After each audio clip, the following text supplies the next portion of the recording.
Hi guys, it's Morgan, and it's the third and last day of BroadwayCon 2026. And for those of you that were here on the first BroadwayCon, it looks like it's going to be BlizzardCon 2.0. So I didn't want these cabarets to include any songs from my musicals. I just wanted them to be standalone comedic songs, like the ones I did on the radio. But to make the whole ordeal a bit less of an ordeal for me, what I did was I invited along some of my musical theatre chums who'd been in some of my musicals and other shows in the West End to do some guest spots.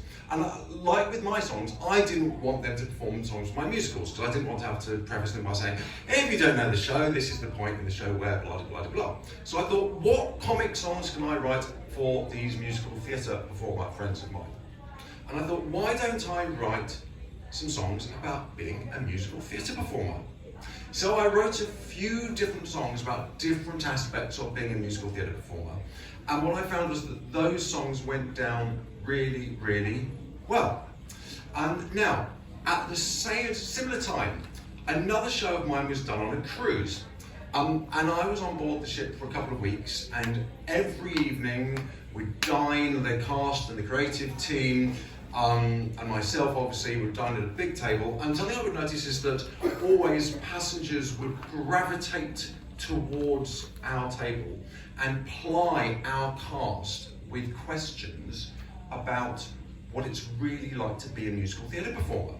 And what quickly became apparent was that a lot of them had some very well-meaning but completely incorrect assumptions about the lives of musical theatre performers. So they thought that even the lowliest chorus member would be chauffeured from their front door to the stage door in a limousine, that when they go on tour, go around the country in a show that travels, that they'd be put up in 5-star hotels.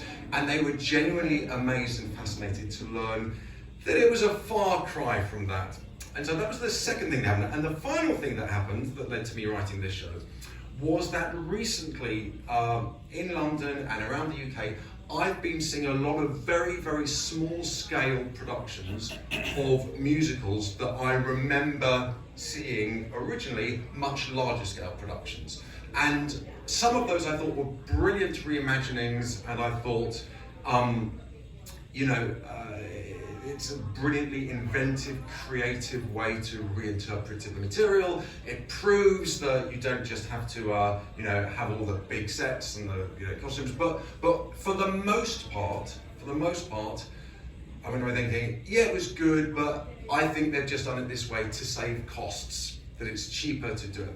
And I wanted to try and create something that you could achieve its optimal effect when done simply, where you could have a cast of 4, a pianist, a minimum of sets and costumes, and you could go away and feel not shortchanged, but you think, do you know what, that was the optimal way to experience that show.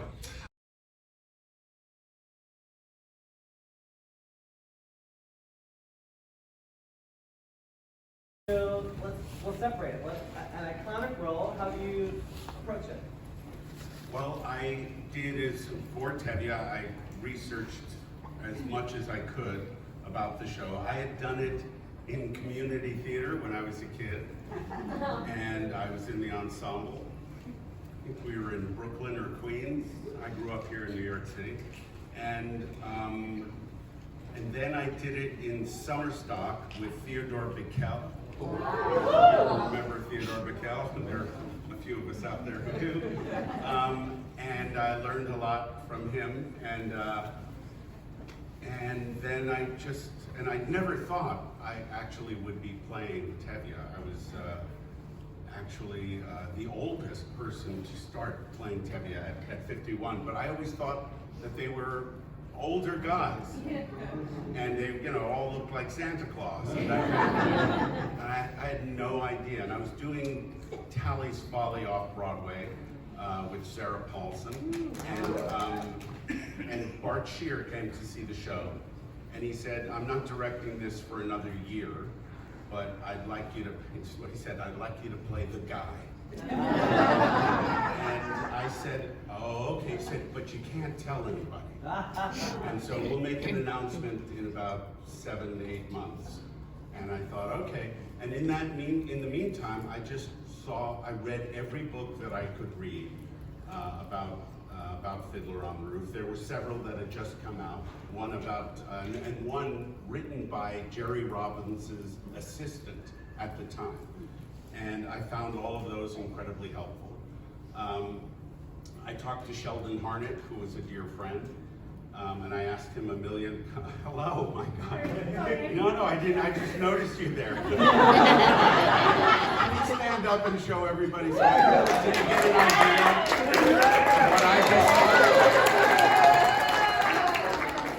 But not at all, you look great. Depilatory.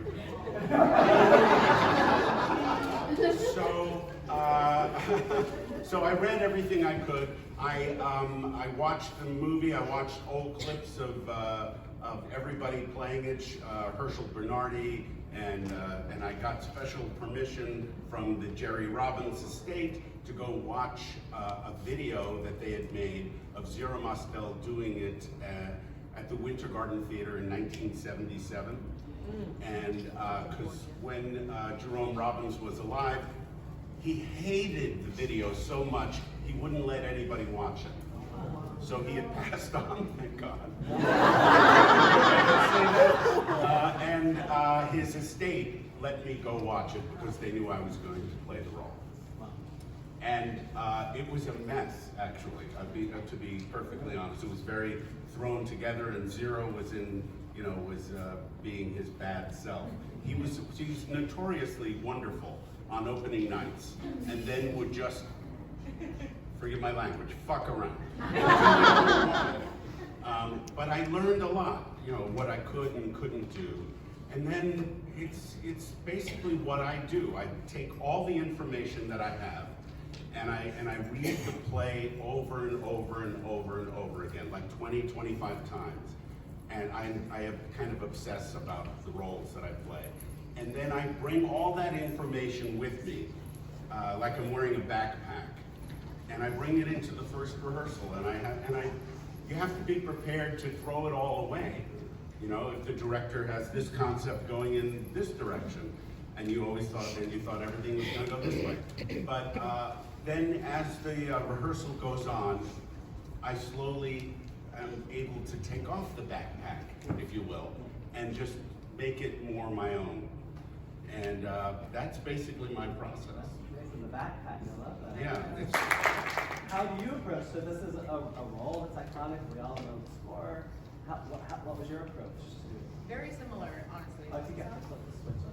There we go. Very similar, honestly. I tried to inundate myself with as much of the source material as I can beforehand. I didn't know a lot about chess when I first auditioned for it. I knew the score, but not so much the lore. And there's this really great documentary that this guy made on YouTube.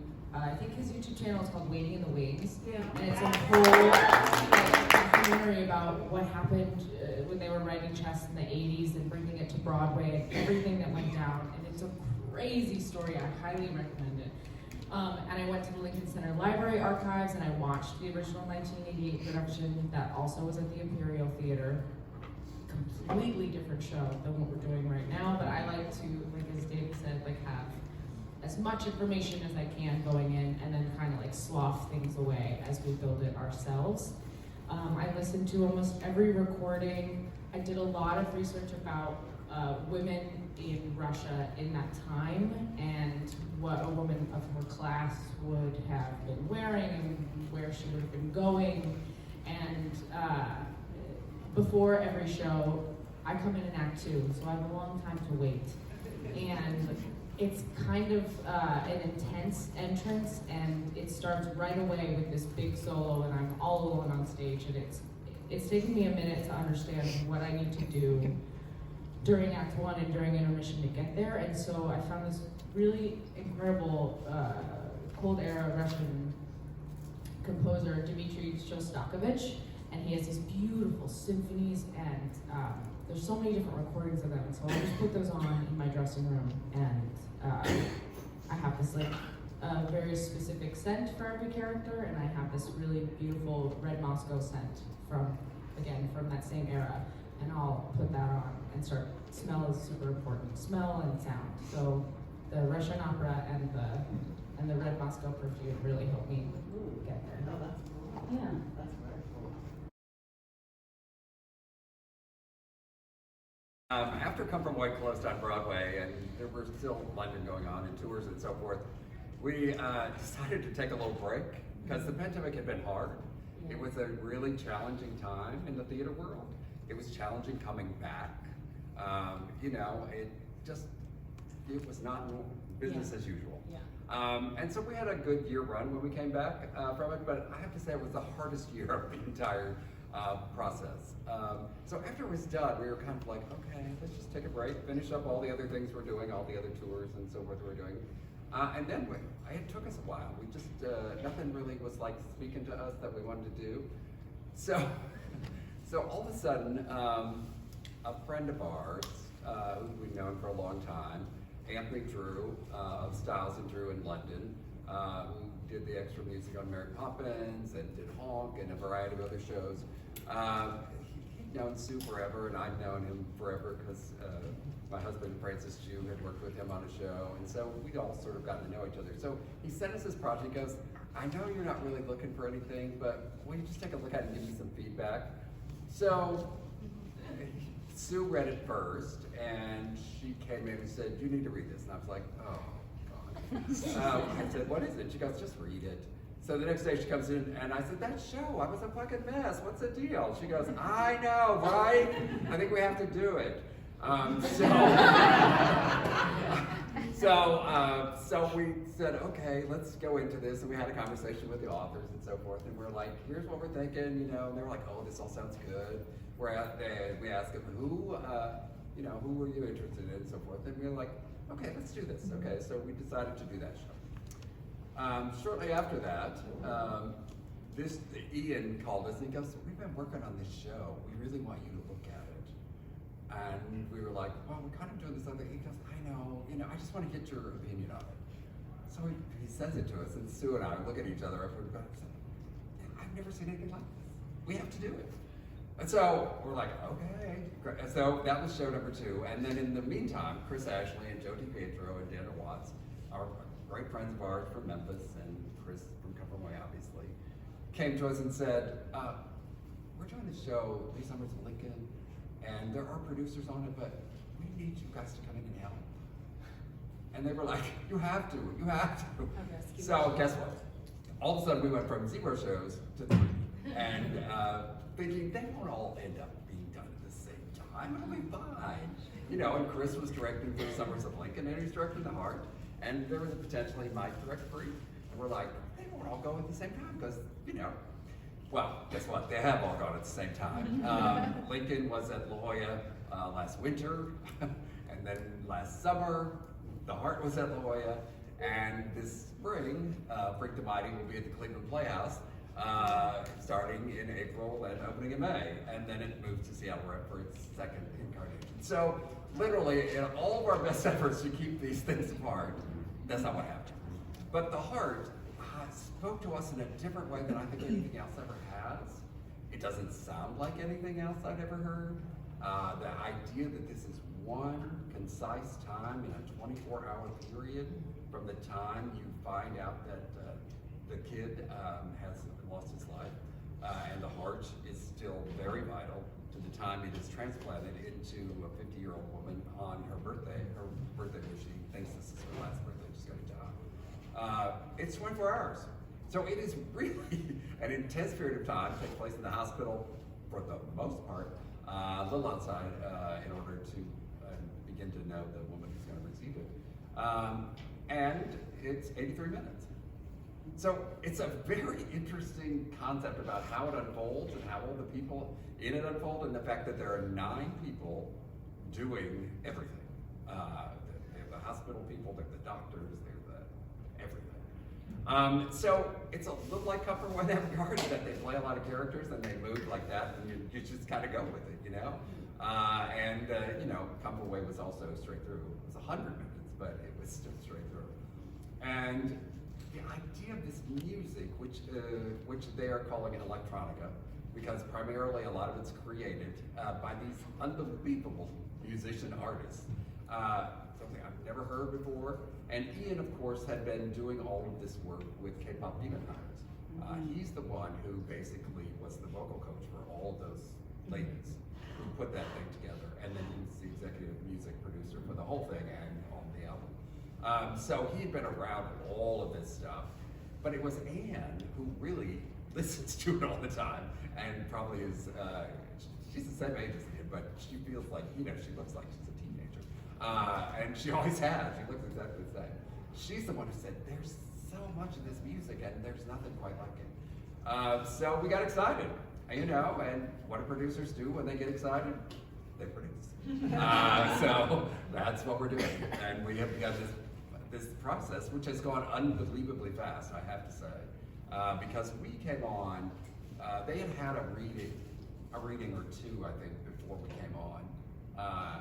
They called us, they were like having a reading one. They said, we're having this reading tomorrow, this new show we're doing. Could you just pop in? We're like, no, we're not even in town. It'd be good if you'd told us ahead of time. So that's when they sent it to us. And then by the time we came on, New York Stage and Film had already been set up. They'd already acquired that because New York Stage and Film went to them. They'd heard about it. They knew all of them. So that was in the books for the summer before we were at La Jolla. And then after that, Chris was like, well, I want to put on the season of La Jolla. And we're like, great, okay. Of course, 3 Summers of Lincoln had already acquired a slot in the winter. So we're like going, okay, I spent a lot of time in La Jolla last year. Not a bad place to be. Today would be a great time to be there. But literally, I was there for almost 6 months last year between the 2 shows. So, because we're very involved. I mean, that's what we do. As we're creative producers as well as money producers. Because we don't have any money, we're just creative. And we just happen to know people who kind of believe in what we do. And so I was there for 6 months and basically birthed 2 new shows. And it was fascinating and wonderful, and they could not have been more different. And I think the thing that is so cool about this show is it just catches people off guard. You know, they put together a sort of a promo video that they did out there of when they recorded some songs. Keep Up was the first one that they put out, and it went nuts. I mean, we're like going, what is happening? And thank God we'd already hired that service to be on with us. And because after New York Stage and Film, we're like, I think there's something here. I think we need to capture as much as we can. And we wanted to capture it because we wanted people to see what this process is. I think a lot of people find this process intimidating, the process of creating a new musical. How do you do it? And mostly, it is some of the most fun, to be honest. It's the stuff where you're in there and they're trying things and they're working together, they're changing things. And so I think it's a good thing for folks to understand that part of the reason musicals cost so much is because the development time before is what makes it possible for them to get to Broadway, or at least that's what should happen in most cases, because it's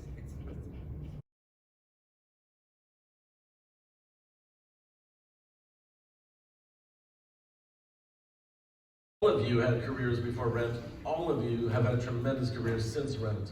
But whenever you're referred to, often it's just Rent's so-and-so, so-and-so from Rent. Is that ever limiting, or is it strictly a badge of honor? I don't know, I can't speak for everybody else, and for me it's always been a badge of honor. But when I was a teenager, I worked with the great Kelly Bishop, who was the original Sheila in Chorus Line, and she won a Tony for that. It was like, I think about 10 years after she'd done that, and I was a teenager, but I was so touched by her relationship to that piece and to the people when she would talk about it, when she would talk about the people she'd worked with.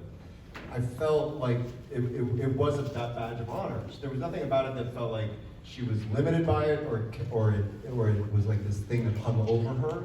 And I think that made a deep impression on me, such that what happened to us, I had that great example to live into, if that makes any sense. Sure.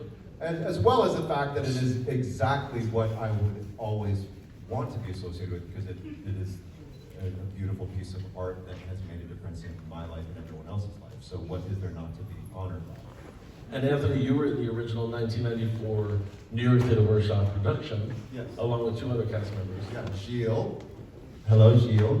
And Daphne and Michael also did direct that. Michael Greif directed that. And Tim Weil, our music director, who actually, well, I don't know, Tim, his story of how he became the music director is pretty cool, I think. You know, Well, promote the book. Shameless.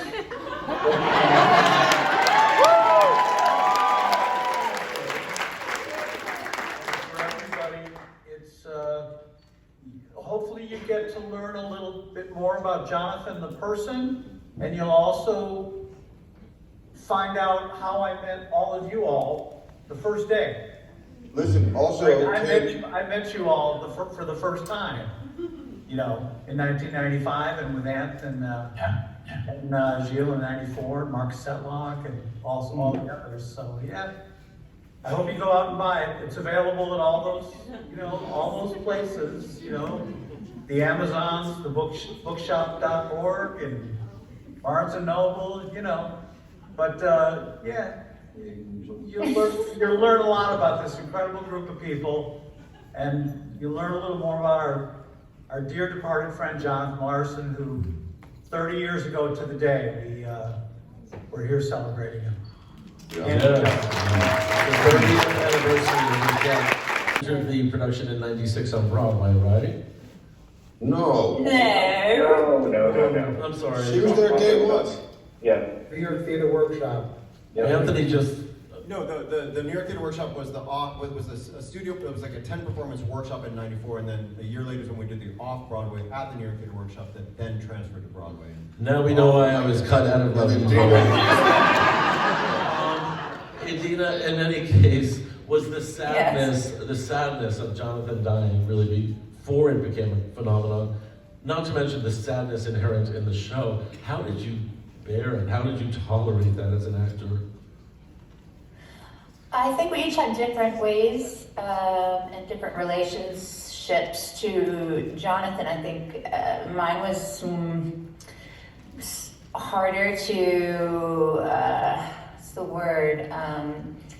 I felt very surreal because I didn't know him that well. Some of these people were like really close with him, knew everything about him, and I was just getting to know him, and I was just learning how much he saw in me and believed in me and gave me this opportunity and just getting to learn about him and everything that moved him and he was passionate about. So it was quite a very, just something I had never experienced in my life at that point.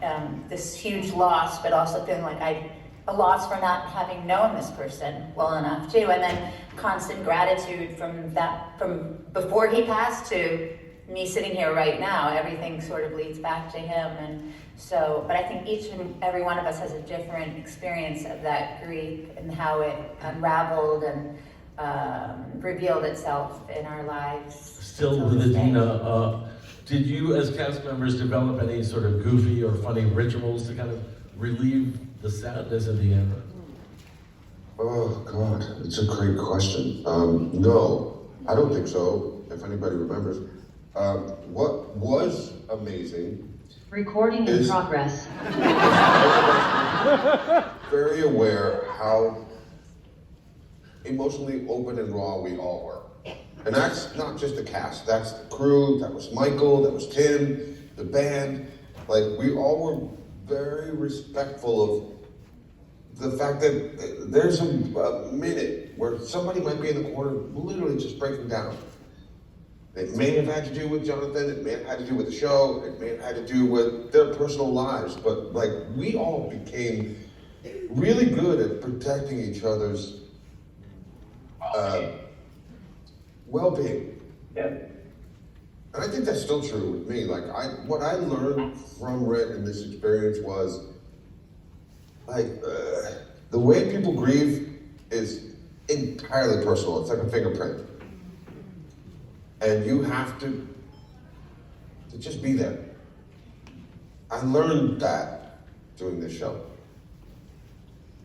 I think the thing that we all shared very concretely was a real dedication and a real commitment to getting Jonathan's voice out there and doing all we could to make it as profoundly rich as we could. And I also think that we all went through an extraordinary process of the material of the musical hitting us all freshly in a way in which young people who were, we now had someone in our immediate family taken from us, and we all performed the show with that kind of commitment and that kind of dedication. And you know, the night that we all sat around and sang the show for Jonathan's family and friends, and Adam sang Glory, it didn't sound like the way Adam sang Glory before, but it was the way that Adam sang Glory every single time after that. Yeah. Everybody felt the entire piece becoming that much more personal and that much more meaningful and that much more immediate. And these amazing actors were performing to save each other's lives. It was really something. A wonderful duet with Adina, which is Take Me or Leave Me, right? And it always, to me, seemed like it was very much based on very strict harmonies, very strict blocking. Was there a point where you had to kind of get it in place before you could relax? You know what I mean? It was one of those pieces that was so precisely put together and yet seemed Not so at all. As a matter of fact, I did not have to learn that song. That song is cellular to me. To my knowledge, Tim, it is the last song you ever wrote? Correct. And he wrote it off of us. It did not exist when the show began. And when Adina was talking about how he saw her, that's how I feel with that song. I mean, he saw me. I've never been seen like that. And then he immortalized us. And so I'm like, okay, I still don't know what to do with that, but all I can say is thank you, thank you, thank you. Because anytime I feel anything less than I should, I can look at that and be like, oh my God, he saw me all the way through and put me down in a song forever. I didn't have to learn a thing. We didn't block a thing. It just came out because it's us. It's about us. It's off of us. And so it just happened. I don't know if you remember, Tim, but I mean, we just sang it. We didn't have to learn it. We just sang it. Yeah, I'll jump in because I'm going to tell you a little story. It's in the book, shameless plug, but a month ago, I was in Jonathan's apartment, and he had the whole play storyboarded on little sticky notes, those little things. And in the place where Take Me or Leave Me still hadn't been there, Funny Boffo number. It said Boffo comedy number. But what he said to me, which I'll never forget, I said, how's the song coming? He said, well, I'm not really sure how I'm gonna go lyrically, but I have a pretty good sound of it now that I've heard Freddie and Adina sing. So he had that. I don't know if it was the groove. I don't know if he was already kind of going, oh, it's gonna be an R&B shuffle. It's a strip number, and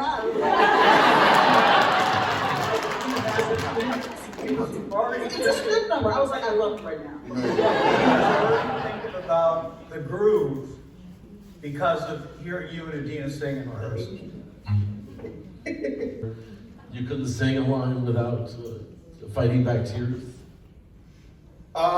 Yes, it wasn't that though. It was usually the I'll cover your reprise and then into everything that sort of came after that. I mean, you know, that was such a wonderfully cathartic scene because of all the things that we were feeling in real life and all of just everything that was going on. And so, you know, it's hard to sing and cry. And so, you know, I think that we spent a lot of time trying to not cry.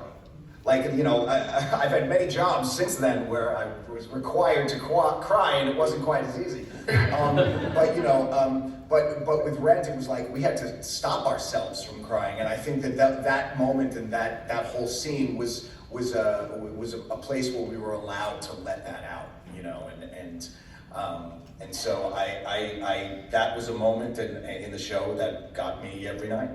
In addition to that lesson, Adam, what's the most important thing you learned from Rent? Oh God. I mean, I certainly couldn't encapsulate that in such a short amount of time because there are so many things.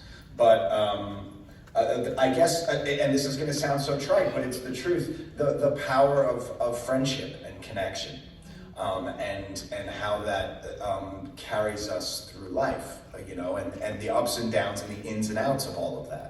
You know, and I think all of us in this cast and the lives that we've all led in the last 30 years are a testament to that, you know, and the fact and the connection that we all still have with each other, and whether it's you know, whether we're in contact, you know, multiple times a week, or we don't speak for years, but then when we do, it's that thing with family where it's always there, and you could go years without seeing or speaking to somebody, but as soon as you're back together, the familiarity, the connection, the friendship, and the love is there. And so I think that if nothing else, and there's plenty else, but that's the biggest thing I learned from the show. You know, and I should say that from the experience of doing the show. You know, what I learned from the show itself and the content and all of that, that's a whole other question. So I'm only answering the question of what my experience of doing Rent and what I learned from that. Right. You were all in the hot show, not only a sensation commercially, but critically, and something that moved virtually everyone that saw it. How did that change your mindset? How did it affect your confidence as a performer? Did you walk around with a little bit of a swagger that I'm in Rent? No. Little bit, come on. Jesse's had a swagger his whole life. I appreciate that, Adam. Like, in the sense that I didn't get a swagger from Rent. What I got from Rent was actually a total humbleness, because let's all be really clear. When we were doing the show at New York Theater Workshop, we didn't make enough money to pay the money. And like, you know, all of a sudden attention came to us then. It wasn't Broadway. The attention came to us at East 4th Street. Across the street from La Mama. Like, that's where the attention came. So like, when it came to us, it didn't produce, well, first of all, we were all grieving in our own ways, like I said before. But that attention came, and we all took it in. We were like, oh my God. Remember when Danny DeVito came with Rhea Perlman? We were all like, oh my God. A whole celebrity came to see the show. Like, literally everybody was going to come and see it. Danny and Rhea add up to one celebrity. But like,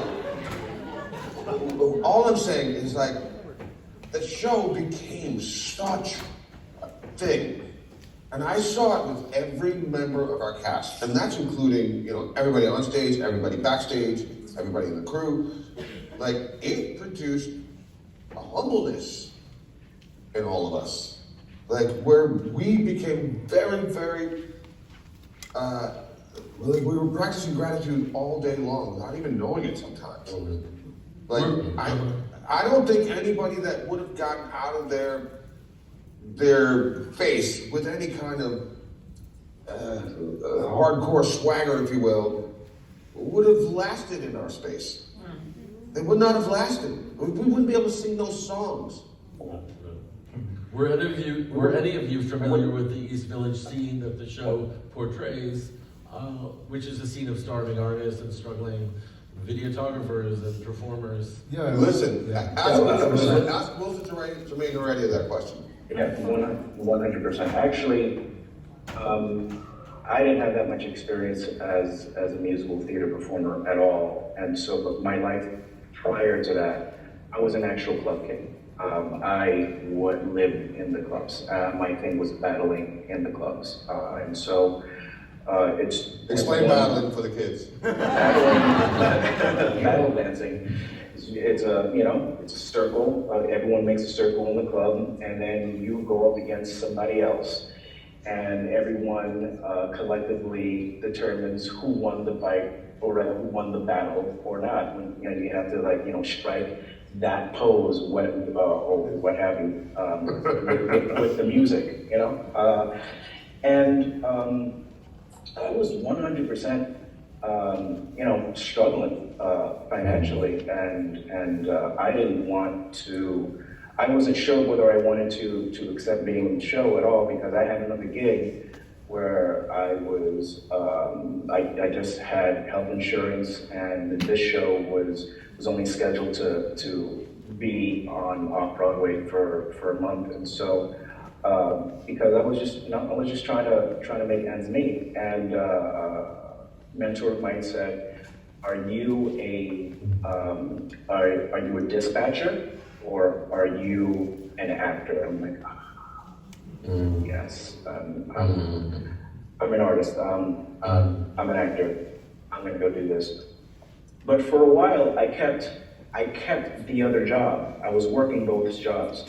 So I was coming up, and my job was a night shift. I was working from 12 o'clock in the morning to 9 o'clock in the morning. So I was showing up somnambulous.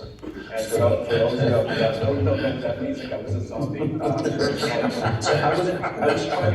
So I was trying to keep up.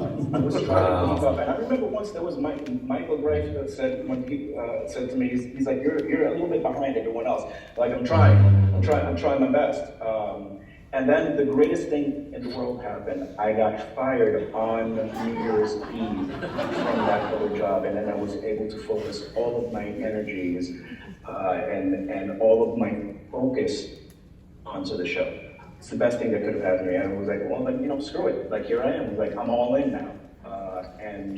But all because I was struggling financially, and all those people that are in the show, that's represented in the show, those are the people that I kind of like hung out with. Those were my people. I so related and still relate to that kind of sense of community, where we were just, you know, the freaks just holding on to each other, and what we saw in each other was the people through whatever camouflage that we wore. We saw who we were, and one thing that held us together was family and love and acceptance and compassion. So I completely relate to it. It's one of the ways in which, to me, Rent has become like a period piece. But what it does capture is there was that period, and I had a young friend who was in his, I think he was like 25 when he died in 1995. But it was essentially a year or two before the cocktails became widely available. He may have made it otherwise. So Rent it takes place in that point before when you were a young person getting an HIV diagnosis. For many people, it did seem like the clock was ticking, and it might not be that much longer. And then, not long after, that changed for many people. So but it's also, to me, so important to still honor and remember that time of what it was like to pay witness and tribute, which was one of Jonathan's motivating factors of him writing it in the first place. As a cishet, white, HIV negative man, witnessing what was going on around him and needing to do something about it in the way that he knew how to do, which was to write a story.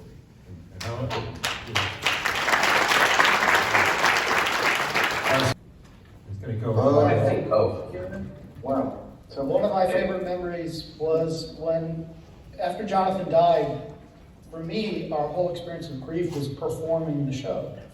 The very day he died, we were on stage singing, and I was always experiencing the show with being the person on stage, until we flew to Boston for the opening night of the tour. Oh, yeah. All of us sat together months and months after Jonathan had died, months and months after literally doing the show 8 times a week, and never, ever for me, experiencing the show, except having to keep it together, like Adam said. And the first act of sitting in Boston, I don't remember. I just remember finally getting to have the catharsis and the experience that I had been waiting for months, to experience the show and hear the music where I could just be. Edina, would you have an answer for that question? Can you pass me for a minute? I was trying to think. Go to somebody else. You know, Freddie? I remember, I remember that we would randomly, collectively, like one organism, break out into song. Not necessarily always songs from the show, but I remember especially downtown singing Alanis Morissette's Rain, all of us, in perfect harmony. Everyone found their harmony, and everyone's like, Rain, and all of us just kind of breaking out in whatever song. Aiko, another member of our show, one day we were just singing Aiko, like Aiko on, and with all of us just breaking out. But it was never a thing like hey, Lisa, you remember this song, remember that song? It was whatever it is. We were all still using song as a mechanism to heal, whether it be the show or outside the show. We were always doing that. We were always soothing each other with that. That was what I noticed a lot. And sometimes I would kind of like watch us from the outside and we're like, wow, look at what we're doing. And for me, it was very healing. I had very hard, I had difficulty expressing emotion, that kind of emotion around that time. And this, I have to say, just opened me right open. It opened me wide up, completely wide. Yeah, it would make me feel a little like, wow, like we're a family. Look at us, like we really are. Not more than a family, we were just this one unit that would just all of a sudden just act out all at once at any given moment. At any given moment, it was all of us. It was collectively, always. So that's what I remember. To piggyback off of what Wilson just said, we were one unit because we were Jonathan. And the thing that always was the hardest was to sing that show to his parents. They'd come because they wanted to see him, and we were him. And that was devastating on a regular basis. But I'm going to share a funny moment, and I know Jesse probably remembers this. One night in the New Year's Eve scene, in the big dramatic scene where everything, the crying and everything, I completely lost the lyrics for like, I don't know, 16 bars. And I just looked at Jesse and went, la, la, la, la, la. So did Jill. Did Jill think you have a la, la, la, la? Yeah. Oh, she had a nah.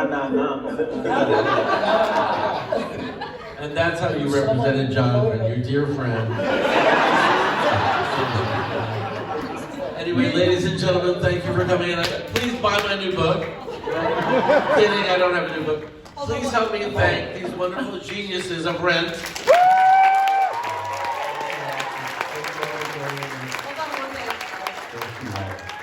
One minute, one very quick indulgence. These lovely participants have not been able to see you all.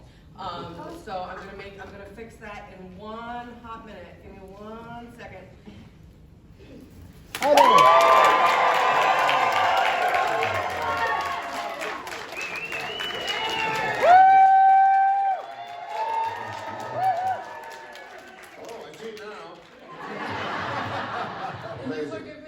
Give me one quick moment of personal indulgence. This is the very last event of this year's BroadwayCon. BroadwayCon exists because of Rent, because of what you all did to a 16-year-old me and what that meant in my life and the connection it brought. And now we all have this connection together, and ironically, it is actually the anniversary of Jonathan's death. So I thought that maybe we could give a really big, loud thank you, Jonathan Larson, and maybe you'll hear us. All right, on 3, ready? I'm gonna put them up to the audience. 1, 2, 3. Thank you, Jonathan Larson! Thank you so much. Thank you.